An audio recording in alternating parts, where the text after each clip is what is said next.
بسم اللہ الرحمن الرحیم۔ السلام علیکم ورحمۃ اللہ وبرکاتہ۔ پیارے بھائیوں اور بہنوں، آج ہم ایک ایسے موضوع پر بات کریں گے جو ہم میں سے ہر ایک کے دل کو چھو جائے گا۔ وہ ہستیاں جنہوں نے ہمیں اپنے خون سے سینجا، اپنی نیندیں قربان کی، اپنی خوشیاں چھوڑ کر ہماری خوشیاں پوری کی۔ جی ہاں، وہ ہیں ہمارے والدین۔ آج ہم بات کریں گے کہ اسلام میں والدین کا کیا مقام ہے اور ہم پر ان کے کیا حقوق ہیں۔ بھائیوں اور بہنوں، اللہ تعالیٰ نے قرآن میں اپنی عبادت کے فوراً بعد والدین کے ساتھ حسن سلوک کا حکم کیا ہے۔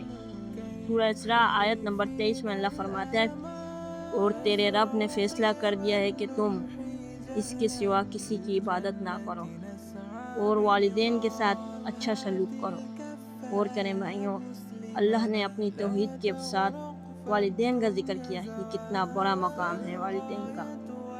اور آگے فرماتا ہے، اگر ان میں سے ایک یا دونوں تیرے پاس بڑھاپے کو پہنچ جائیں تو انہیں اف تک نہ کہو اور انہیں جھڑکو اور نہ ہی انہیں جھڑکو اور ان سے عزت کے ساتھ بات کرو۔ سوچیں بھائیوں، اللہ نے اف تک کہنے سے منع کر دیا۔ وہ چھوٹا سا لفظ جو ہم غصے میں کہہ دیتے ہیں، اللہ نے اسے بھی حرام کر دیا والدین کے لیے۔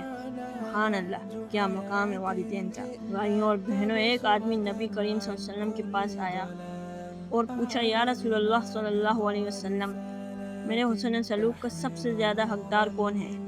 نبی کریم صلی اللہ علیہ وسلم نے فرمایا، تیری ماں۔ اس نے کہا، پھر کون ہے؟ فرمایا، تیری ماں۔ پھر پوچھا، پھر کون ہے؟ فرمایا، تیری ماں۔ پھر پوچھا، پھر کون ہے؟ فرمایا، تیرا باپ۔ تیرا باپ 3 بار ماں کا نام لیا اور پھر باپ کا۔ کیوں؟ کیونکہ ماں نے 9 مہینے پیٹ میں رکھا، دودھ پلایا، راتوں کو جاگ کر پالا۔ بھائیوں، آج ہم اپنی ماں کے ساتھ کیا سلوک کرتے ہیں؟ کیا ہم نے آج اپنی ماں کو دیکھ کر مسکرایا؟ کیا ہم ان سے پیار سے بات کی؟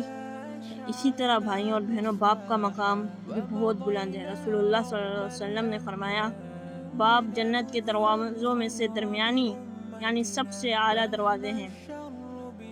یعنی اگر باپ راضی ہے تو جنت کا راستہ آسان ہے، اور اگر باپ ناراض ہے تو جنت کا راستہ مشکل ہو جاتا ہے۔ بھائیوں، آج ہم اپنے باپ کے ساتھ کیسے پیش آتے ہیں؟ کیا ہم ان کی بات سنتے ہیں؟ کیا ہم ان کی ضروریات پورے کرتے ہیں؟ کیا ہمیں ان کی پرواہ ہے؟ کیا ہم انہیں اپنا وقت دیتے ہیں؟ بھائیوں اور بہنوں، والدین کی نافرمانی کبیرہ گناہوں میں سے ہے۔ رسول اللہ صلی اللہ علیہ وسلم نے فرمایا، کیا میں تمہیں سب سے بڑا گناہ نہ بتاؤں؟ صحابہ رضی اللہ تعالیٰ عنہ نے کہا، ضرور یا رسول اللہ صلی اللہ علیہ وسلم۔ فرمائیں۔ رسول اللہ صلی اللہ علیہ وسلم نے فرمایا، اللہ کے ساتھ شرک کرنا اور والدین کی نافرمانی کرنا۔ سبحان اللہ، شرک کے بعد سب سے بڑا گناہ والدین کی نافرمانی ہے۔ اور ایک اور حدیث میں آیا ہے، تمام گناہوں کی سزا اللہ چاہے تو قیامت تک مؤخر کر دیتا ہے، مگر والدین کی نافرمانی کی سزا اللہ دنیا میں بھی دیتا ہے۔ بھائیوں، یہ سن کر دل کانپ جاتا ہے کہ والدین کی نافرمانی کا سزا آخرت میں بھی ہے اور دنیا میں بھی ہے۔ اپنے والدین کی قدر کریں۔ سوال یہ ہے کہ ہم والدین کے ساتھ کیسا سلوک کریں؟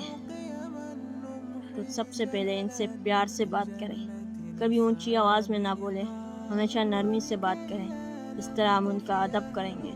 ان کی خدمت کریں، ان کے کھانے پینے کا خیال رکھیں، ان کی دعائیں وقت پر دیں، ان کے ساتھ بیٹھیں، ان کی دل جیتیں کہ اگر بڑھاپے میں ان کی دعا لگ گئی تو آپ ضرور کامیاب ہوئیں گے۔ ان کے لیے دعائیں کریں۔ قرآن نے دعا سکھائی، رب ارحمہما کما ربیانی صغیرا، اے میرے رب ان دونوں پر رحم فرما جیسے کہ انہوں نے مجھے بچپن میں پالا۔ ان کو وقت دیں۔ آج کل ہم فون پر گھنٹوں گزارتے ہیں مگر والدین کے پاس بیٹھنے کا وقت نہیں۔ بھائیوں، فون رکھیں، والدین کے پاس بیٹھیں، ان کی باتیں سنیں۔ ان کی وفات کے بعد رسول اللہ صلی اللہ علیہ وسلم نے فرمایا، انسان کی وفات کے بعد اس کے اعمال منقطع ہو جاتے ہیں مگر 3 چیزیں جاری رہتی ہیں، صدقہ جاریہ، علم جس سے فائدہ اٹھایا جائے، اور نیک اولاد جو اس کے لیے دعائیں کریں۔ تو والدین کی وفات کے بعد بھی ان کے لیے دعائیں کریں، ان کی طرف سے صدقہ دیں۔ میرے پیارے بھائیوں اور بہنوں، آج یہ ویڈیو دیکھنے کے بعد بس ایک کام کریں، ابھی اسی وقت اپنی ماں یا باپ کے پاس جائیں، ان کے ہاتھ تھامیں اور کہیں امی ابو میں آپ سے محبت کرتا ہوں، اور جن کے والدین اس دنیا میں نہیں رہے ابھی یہ دعا پڑھیں، رب ارحمہما کما ربیانی صغیرا۔ اللہ تعالیٰ ہم سب کو والدین کے ساتھ حسن سلوک کی توفیق عطا فرمائے، ہمارے والدین کو صحت و سلامتی عطا فرمائے، اور جو والدین اس دنیا سے جا چکے ہیں انہیں جنت الفردوس میں اعلیٰ مقام عطا فرمائے، آمین یا رب العالمین۔ اگر یہ ویڈیو آپ کے دل کو چھو گئی ہو تو اپنے والدین کو یہ ویڈیو ضرور دکھائیں اور لائک، سبسکرائب اور شیئر ضرور کریں۔ جزاک اللہ خیرہ، والسلام علیکم ورحمۃ اللہ وبرکاتہ۔ بها قطار معنا نهج حياة جئنا تبصرة عن كل ضلال